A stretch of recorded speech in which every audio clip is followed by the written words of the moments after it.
We get to ask a lot of questions on this show, but now the tables have turned and we are the ones in the hot seats. I'm Dr. Effie and Dr. And I'm Dr. Wright. In this last episode of season 2, we're answering your questions.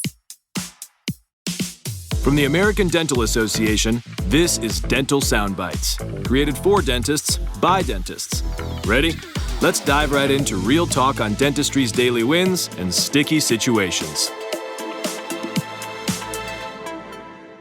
Hello. So we wanted to hear from our listeners, and we put out a call for your questions about dentistry, the show. Nothing's off the table. That's right. Some of you sent in your questions. We did our research and we are ready to go. But first, can you believe this is the last episode of season 2? I cannot believe it went so fast. It did. Oh my gosh. I'm super excited that we've covered so much territory on the podcast. I think we've had a lot of great guests, and I'm really happy that we get the opportunity to share a little bit more about our personalities, like who we are as co-hosts, and just let everybody just see who we are. I honestly have to say I was so happy to meet the team, but I was really happy to meet you, Arnel. Yeah. There is hope for dentistry when there are dentists like you, right? I hope so. Yes, for sure. Yeah. Well, thank you so much for that, Dr. Effie. Why don't we go ahead and get into our first question? We received this question from Jade Hernandez from Punta Gorda, Florida. And she asked, how can pre-dental students be a strong applicant for dental school? And so I think this is a good question for you to start us off with, Dr. Effie, since you're a faculty at a dental school. So tell everybody what you think about that. Disclaimer, first of all, I don't serve in any admissions committee in any dental school. It's good to put it out there. Yeah. I have to put it out there. And I have to say that, being a member of an admissions committee, really, I do appreciate the work that these people in any dental school and in any school, it's really one of the hardest working committee members, if you will, in academics. So as a faculty in the dental school and being in the higher education for quite some time, I would say that if you ask an admissions officer, they will say that we are looking for the well-rounded, right? Yep. Student. Yep. Holistic approach. I think the way that the selection takes place is not based on solid undergrad GPA or a solid standardized DAT scoring. Right. Who knows how long the DAT will be with us, right? Higher education is moving away from standardized testing. So I think this holistic approach is really important. We want to see people that are they have community service, they have shadowing, they have showed that they really, they're interested in what this type of career, right? Yep. And I think that in the past, it was actually even more traditional approach. Schools would used to look at pre-dental bio major students. Yeah. We had a lot of students at UPenn in the last years with that major in English, that major in humanities. So I think that the way that the selection takes place nowadays is really a holistic approach. Arnel, you are more recent than me. What was your experience through this process? So that's exactly what it was. It's very holistic. Everybody knows, I always plug the University of Florida College of Dentistry. That's where I went, but I am not an admissions committee member. I do have past experience being on an admissions committee for dental school. And it's exactly what you said. We really want to see people who have had an array of experiences. Not only, we definitely want to see dentistry, of course, because that's the reason why you're applying to these programs altogether. But we want to see that you have been involved in other things and that your grades have not been the only thing that you've been focused on for the whole entire time that you've been in your undergraduate career preparing for dental school. Of course, DATs, they do matter. But the thing about it is if you can go into an interview, if you can communicate and articulate very well, and this is just my personal opinion. This is not the opinions of any institution, just, disclaimer as well. We got to protect ourselves and just make it real clear. But if you can just get into an interview and articulate very well why it should be you that's selected, I think having just a good conversation with the people who are on the admissions committee, although they're interviewing you, but just showing that humanity, showing that person that you're going to be in the dental office and in the student clinics down the line, thinking really futuristically. I think that is really the thing that takes the cake for every candidate that I've seen come through. 100%. You're so right. And I think another thing that I would, say that I was a member of admissions committee, which I'm not, but we're going to be disclaiming all episode long. Yeah, that's right. I think that you really want, as exactly what you said, the way that the candidate articulates their goals. And also the way that they portray their intellectual curiosity. It's very true. And also the way that they research the school they apply to, right? Every school is different than the other. So there are schools that are intense in the clinical education. There are other schools that have more developed research portfolio. So the candidates need to be aware of those differences. And if indeed they want to take one or the other track, they need to articulate their goals and they need to show that they're in alignment with the priorities of the school. Yes. And you know what? I'm going to take it a step further. It takes really knowing yourself. So we're going to talk a little bit about mentorship at some point in the episode, I'm sure. And one of the things that I tell my mentees, which I learn a lot from them about how to help them be better candidates based off of some of our conversations. But I feel like one of the things that I've really taught some of my mentees is really get to know who you are so that you can, like you said, articulate that in an interview and on paper. Of course, you have to do it very well and in a captivating manner on paper so that you get the interview, of course, with all of the other requirements that you have to meet for dental school. But I think the best candidates are those who just know themselves so well. They know their strengths. They are okay with articulating their weaknesses. They are not, ashamed of certain weaknesses. We all have weaknesses, but whatever it is that they have to display or share during an interview, they handle them in a very mature tone and in a mature manner. All of those things, whenever I interview candidates, it just blows me away. Like you said, with their intellectual curiosity, those things like scientific research and just having interest in a variety of fields. Yeah. Jade, I think you might got your question answered. I know. And you're right. I mean, it's not shameful and it's not perceived as a weakness if candidate shows some vulnerability. There are people that may have some interruption in their professional career. They may have a gap for personal or professional reasons, financial reasons. I mean, that was me. Right? Candidates need to be comfortable to discuss and articulate and justify this. Yep. So I don't think that this is a weakness. And definitely, I believe that most admissions committee would appreciate the transparency. Yeah, it's definitely admirable. What do you wish you could have done differently in your preparation for dental school? This is going to be a different answer than what everybody is expecting. And you, Dr. Effie, unknowingly, you just touched on it just like a couple of seconds ago. It was one word, which is vulnerabilities. Now that I'm out of dental school, I'm like so big into wellness. And I didn't realize how much I loved the whole personal growth and development stage, right? Mm-hmm. So vulnerability in the perspective of not thinking or believing that the people and the faculty members were out to get me. So there's this belief that once you get into dental school, like this faculty member is trying to fail you, or, you don't show your weaknesses. You don't really show your hands in the things that you are not really confident in. Mm-hmm. So for me, there were some fundamentals in science that I just had not connected certain dots. And when we first start as a D1, you need those fundamentals. So whenever I'm mentoring students, I always talk about it's really, really important. I know that we need to check the box to get these courses done in order to apply and to be a great, strong candidate.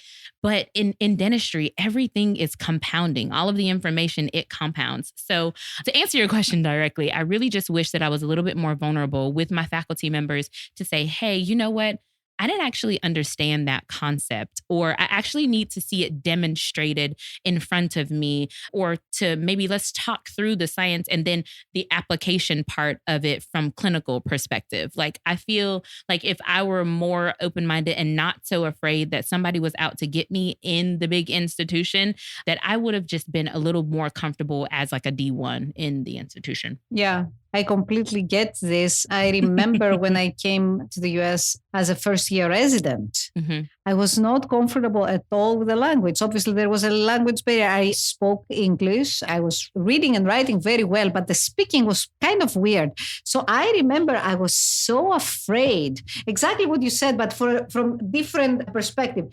I was so afraid to ask questions because I thought that I will mess up the question. I was not sure if I could articulate and express myself correctly so I can get the right answer. So I remember that I was spending hours and hours with the dictionary. Really? Translating translating whole textbooks and papers. And it was tough. Isn't it amazing how we just stand in our own way in so many, in all facets of life, professionalism, Sure. We kind of get in our own heads, just back to the vulnerability piece. I can remember times, and I've told this story before, go back to season 1 and listen to the episode Sticky Situations. When I was in dental school, there was a faculty member who I got one answer wrong on a quiz, and I was gonna fight to the death about this one thing. And I was like, I know you're out to get me. And I actually said this, and one of my faculty members called me in the office and was just like, okay, listen, it's too soon for this. You have to not think like this. Yeah. And so they kind of reeled me in. That's just one thing. I just felt like I got in my own way. And then there would be times when I'm in lecture when I wouldn't ask the question that I really knew that not only I didn't have an answer to, my neighbors, we would whisper amongst each other and we would just kind of try and piecemeal things together, as opposed to just being vulnerable and being unashamed of the fact that we didn't have the answer, and just being willing to show that we probably all need this question asked and answered. Those are some things that I wish I would have done. So the conclusion is that we need to enter higher education or graduate education being comfortable in our skin. Yeah. Right? Yes, absolutely. And there for the ride and for the learning process, and no judgment. My husband always says there's always going to be someone smarter than you or further ahead, and then you're always going to be further ahead than someone else. So it's a mixed bag of us all. We're all going in the same direction. Yes. There are other people who understand things better and they can articulate things better. And then you can articulate and understand certain things better as well. So I kind of just wish that, like you said, I was just more comfortable in my skin for sure. Yeah. That was good. Oh my gosh. Yes. Look at us. Look at us. Well, so one of the questions that we hear a lot from dental students is, how did you find your first job? So Dr. Effie, how did you find your first job? We're just going to kind of transition a little bit here. I think that the way that I found my first job compared to the resources that exist today to help you find the first job, it's day and night, right? I mean, I was out of residency in 1999. Those times yes. that there was barely Google. So I don't even think that we were able to search for classifieds, or I don't think we did this. It was word of mouth or, print classifieds and ads in professional meetings, right? As we discussed in previous episodes, my career path was very unconventional. So when I started, obviously, my career as a private practitioner in Greece, completely solo. So there was no search for job. I found a practice and I took over. Right. But when I moved to the US, the position at the University of Connecticut 22 years ago came to me, actually, landed as a word of mouth job. And this is how everything started. And I do still think, although that there are a lot of resources through the ADA and other professional specialist organizations, right. I do still think that the word of mouth plays we're still in a human society. And I think this kind of direct referral or connection with people that you know or you might know, or they know others that they know. Yes. And this still helps, and in practice, I think, and in academics too. Yeah, I'm 6 years out, and what I've noticed is with all of my organized dentistry involvement, now I feel like if I had tapped into relationships a little bit sooner, I probably would be on a different career path.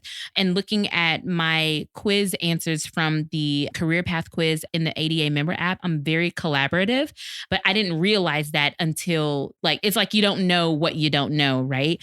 But I have noticed that just hearing and having relationships with people in leadership within organized dentistry, just having that open dialogue about what you're looking for and then pitching it or just at least mentioning it to someone who may also be looking for the same you end up meeting in the middle. And although this was not my direct experience with finding a job or entering in my career path, I've noticed in conversation that this is the way that the vast majority of people find their dream, like partnerships, connections, as it relates to their career and their journey within clinical dentistry. Absolutely true. And in clinical dentistry, in academic dentistry, Yep. it's exactly what you said, how you network, Yes. right? Yes. How significant it is to network, to meet people, but also to enjoy this. Yes. I think sometimes people miss this little point. People think many times, especially young professionals, think that, they become like a super stress for networking and, keeping all these cards on files and making sure that they don't miss. I see networking as an opportunity to learn from people, I agree. You don't develop those relationships because you expect a return. You develop these relationships, you go to these rides just for the ride, just because you enjoy meeting people, learning from other people. And then eventually it may lead to something at the right moment, the right timing. Yes, but just relax and enjoy wisdom. This is how I see it. Yes, that's exactly how I am. So I love having conversation with people who are more seasoned than I, if you see what I did there. Yes, I like this. So I love to, I just feel like I can just garner so much information. And then I don't believe that you have to experience everything in order to avoid certain pitfalls. I am of the belief that I can talk to you, Dr. Effie, and you can say, okay, Arnell, I don't know, and I'll be like, all right, that's enough for me. Like, I don't need to fall in the pit in order to say, all right, I survived. I don't need to go through that. Yeah. And, I love one thing that you did say about networking is, the age old saying that your network is your net worth. So for everybody out there, make sure that you're utilizing those relationships. You are just capitalizing on them, connecting with people, and just using your network and growing, And that's why the professional meetings are important. That's why going to the ADA meeting or the professional organization specialist meetings, this is important not only because you learn from the lectures, but really you get to meet people. It's relational. Yeah. Dentistry is so relational. And I feel like the more I practice, the more I realize if there's one area that I need to be strong it's relational management and just interpersonal, not only colleague to colleague, but clinician to patient, me as a leader to my team, and all of those facets. But as it relates to this episode, just making sure that I'm keeping open lines of communication with my colleagues is a really deep value of mine. And, it's important to point out that, again, going back to what I said about 1999, the resources at the time were very limited. Yeah. Now, with, as you said, the career path quiz that you can take, if you're in search for alternative options, right? It's not only clinical dentistry. There are so many paths. And as we discussed in other episodes, the type of clinical dentistry, right? And, the type of practices. Yeah. So, and then, all these other resources through the ADA practice transition, and so many things that, the organization supports new graduates to in the search for the right job for them. This is so good. Anyone can listen to dental sound bites, but we have a secret just for ADA members. You get access to exclusive bonus content in the ADA member app.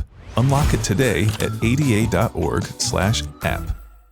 Let's be honest, networking events can be intimidating. Lunch meetings can be awkward. Now, you can connect with dentists from anywhere using messages and calls in our ADA member app. Download in the App Store, Google Play, or visit ada.org/app. We got another question from Dr. Patel from Houston. She asks, how do you find a mentor as a new dentist? I want someone willing to teach. Mentorship is one of my favorite topics, mentorship and leadership. I feel like I always go down that bunny trail. No matter how hard I try to avoid it, I'm always there.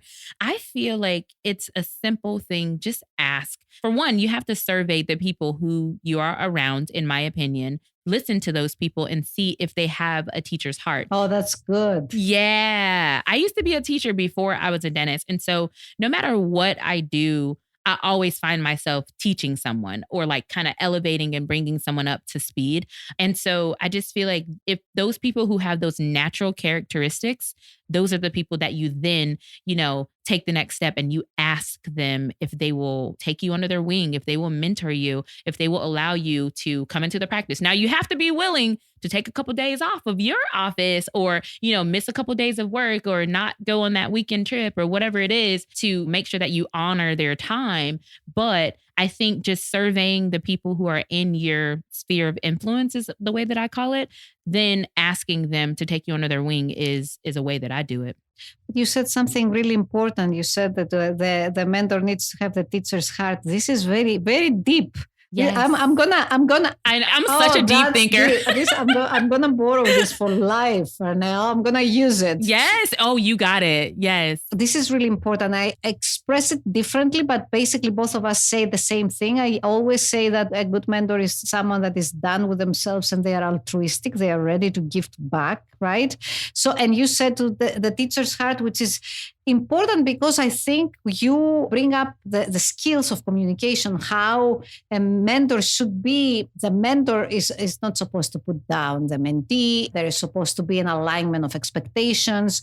There should be some type of an agreement of how this relationship will grow because it grows for both. You learn from your mentee and mentee learns from you. It's the hardest thing in practice. It's the hardest thing in life. It's the hardest thing in academia. It's really, and I think academia discovered the significance of mentoring really not recently, but within the last few decades, which is kind of weird. You would think that in academic life, there would be some kind of a magical developed system where everybody, the senior, more seasoned people mentor the mentees. But I think sometimes the ego comes in between these relationships and they become competitive right? Yes. And the thing about it is mentorship is not one size fits all. I think that's really important to know and to just, hone in on that.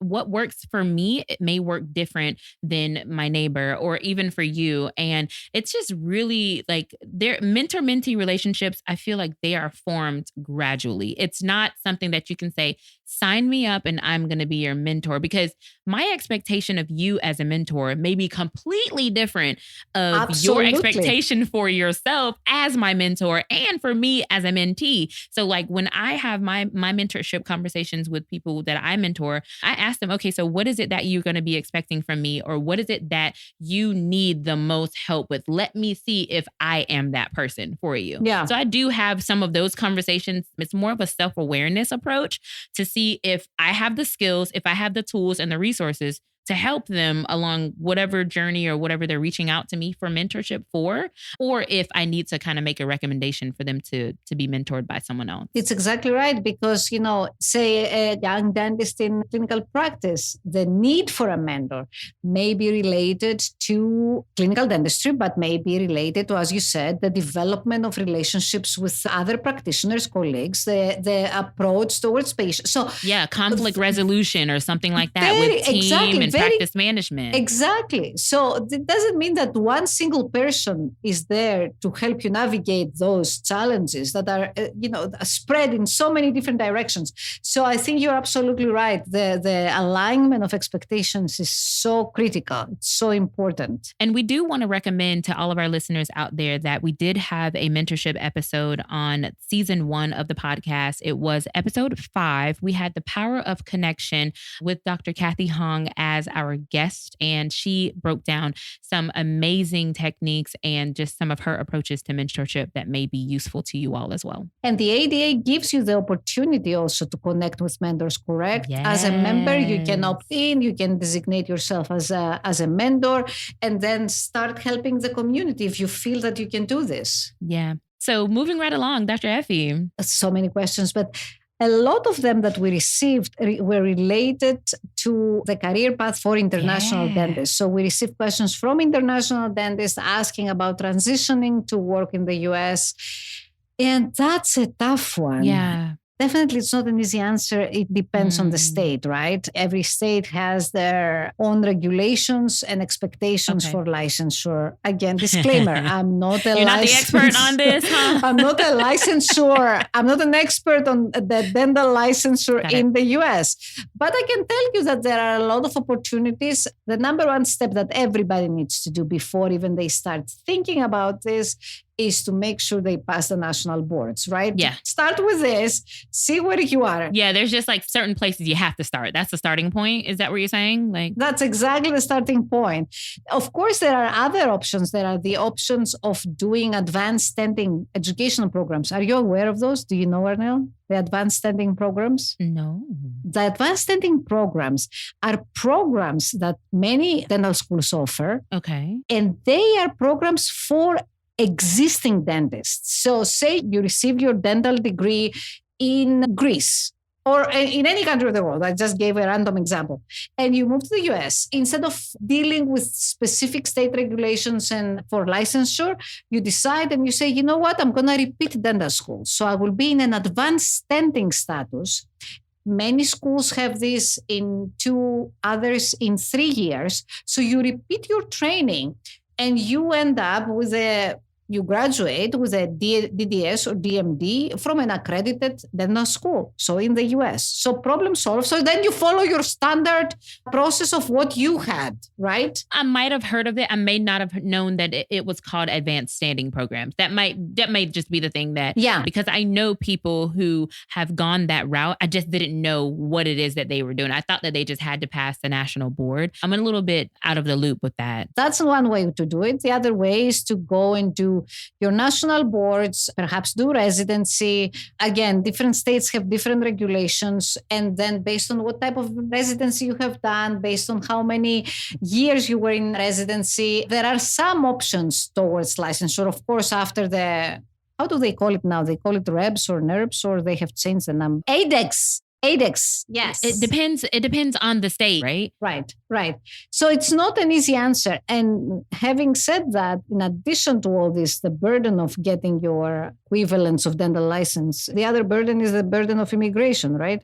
So you have 2 things going in parallel that you have to solve. The one is the dental degree, and the other is your immigration status in the US. That we are talking about, again, neither of us are immigration specialists, and we are talking just for the dental licensure here. Right.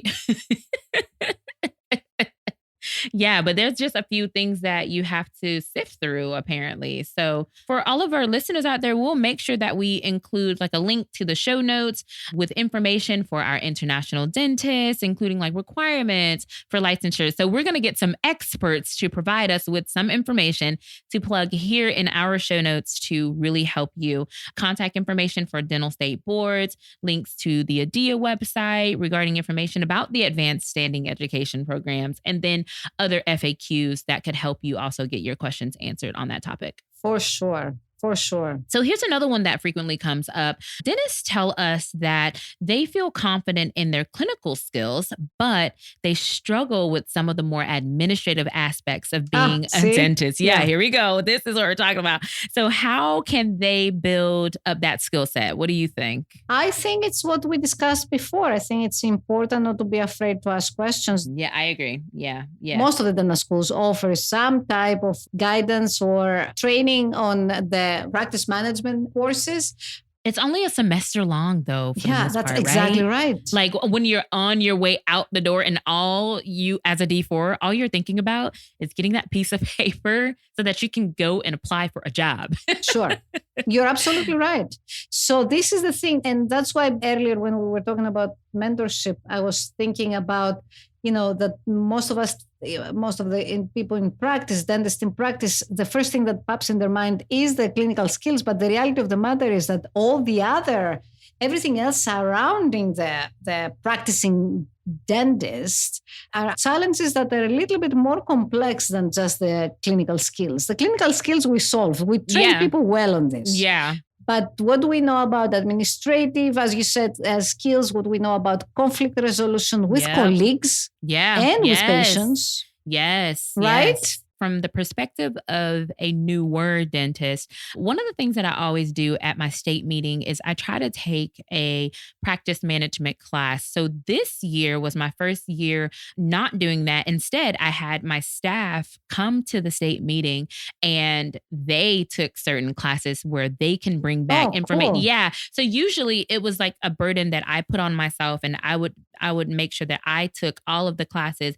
But now I'm at a point where, all right, I want to invest in them, because by investing in them, we all grow together. I don't want to be the one in the office with all of the information. So that's another way that you can get more knowledge and training in this area, is by being like the doctor that's in a class or a course with office managers or with, front desk reps and people who do insurance, depending on your practice modality and if you accept insurance and things like that. But it's something that I've always been interested in, because I really like to be that person that's very involved in the practice and the day-to-day. And that may be good or bad. I'm still trying to, I'm still just navigating what I like and what I don't like about it. But for right now, I just feel like it's really important for me to just kind of get my hands in there, get down and dirty, and know some of the things that are going on administratively as well as clinically, because then when it's time to course correct, I can kind of have a hand or a say in some of the things that get improved upon or just kind of discarded. It's really not an easy area to navigate. You It's need not. your staff on the same board, right? page. Yes. Absolutely. 100%. Yes. And that's why I think it's important to remember that the ADA third-party payer concierge, Yes.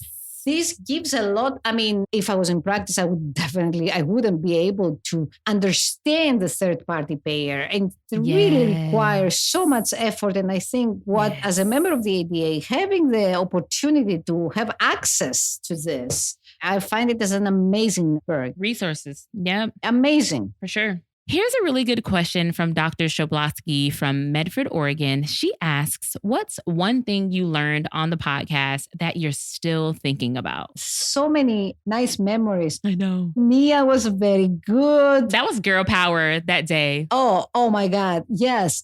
And Dr. Wu, when we talk about the partnerships and the different type of practices and how you start and the DSOs. His transitions. It was very interesting conversations we had. So, I mean, it was really a very productive season. I can say that. Yeah. One thing that I've learned on the podcast, so I'm going to say two things because I always just have multiple stories. So from season 1, we had Making Money Moves, which was episode 7 with Stephen Dunbar III. I really loved his love language toolkit. So if you want to go back, you all just, I'm just plugging that because finances is something that constantly comes up in the newer dentists and even our more seasoned dentists. Wouldn't you say, like Dr. Effie, like finances is something that's always going to be. Yeah. So I think like that is really, really important to just utilize that resource. It's a PDF, if I'm not mistaken, but just go back to the show notes from episode 7 of season 1. That was something really, really useful that my family and I are actually starting to dive into as a result of that conversation that we had. Now, it was an interview for us, but it was also information for me as a listener once I went back and listened to the content. So the second thing I want to just plug from season 2, episode 1, which was being the dental advocate. I experienced Lobby Day this year for the first time. And again, these are my own personal stories. This is not anything that, anybody has curated for me. Being at Lobby Day, for one, was just an experience in and of itself. And then just being able to talk to Sarah Milligan and Peter Aiello from the Tooth Talk podcast, that was just a good amount of information. And it was just like a well-rounded conversation. I just really appreciated having just recently come off a Lobby Day experience that I had never had before. So I just want to plug those two things and just say thanks to all of our guests. Not that anybody else who was on the podcast was not phenomenal, because we've learned a lot. We've had a lot of good conversations, but those are two things that stick out in my mind, like off the top of my head here recently. We learn a lot of things, but what I would tell you, what is the flavor that this experience left in my heart?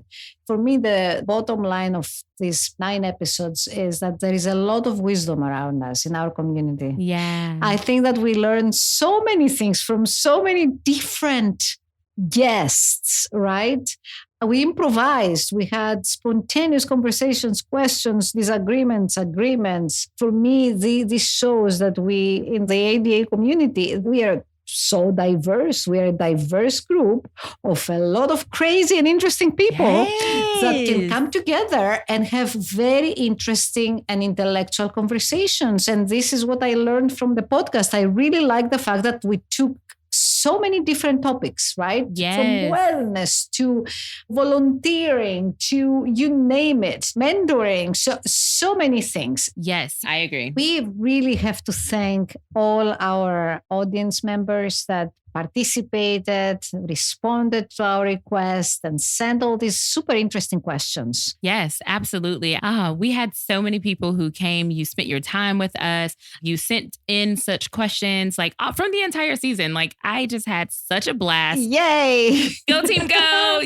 That was really, really good. So we just want to give a really meaningful thank you to everybody who sent in questions and gave us your time for just some really, really rich conversation here on the podcast. And if you like this episode, go ahead and share it with a friend or a colleague. Then subscribe to this podcast wherever you are listening so you can get the latest episodes. You can also rate and write a review and follow us on social media and send us questions. And don't forget, the conversation continues on the ADA member app with exclusive bonus content just for members. We will be taking a little break and stay tuned for updates on when we will be back with season 3. Here. Thank you for joining us. Dental Soundbites is an American Dental Association podcast. You can also find this show, resources, and more on the ADA member app and online at ada.org/podcast.